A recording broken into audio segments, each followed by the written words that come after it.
យជាបងតើទៅមើលបងដែលមានតម្រូវការប្រភេទម៉ូទ័រដែលអាចបូមភ្លើងសូឡាក៏បានភ្លើងរ៉ុបក៏បានខ្លួនបងប្អូនមានបង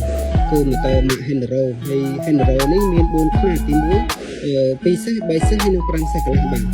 ហើយសម្រាប់2សេស3សេសគឺមកកាត់វាប៉ុនគ្នាបងវាចេញ1អ៊ីងកន្លះចឹងវាចេញ5ចេញមកកាត់5បងហើយតើទៅមួយ2សេសវាបូមបាន3ម៉ែត្រគីបហើយតម្លាក់បានរហូតដល់65វាបូមតិចក៏តាមតម្លាក់បានជ្រៅសម្រាប់ពុកម៉ែបងប្អូនដែលមានតម្រូវការឬក៏រងគាត់ជ្រៅអាចប្រើ2សេស3សេសនេះគឺត្រូវបងហើយទូរបស់វាគឺទូកៅដូចគ្នាចឹងទូកៅយកប្រើដងបុកចាប់ពី100ឡើងទៅត្រូវបងហើយមួយនេះ5សេសកន្លះ5សេសកន្លះគឺមុខវាមុខស្មើមុខធំនេះចេញរហូតដល់កៅបងចេញដល់កៅហើយសម្រាប់បងដែលមានតម្រូវការទឹកច្រើននឹងអាចប្រើនេះបានលាក់ក្នុងដងក៏បានក្នុង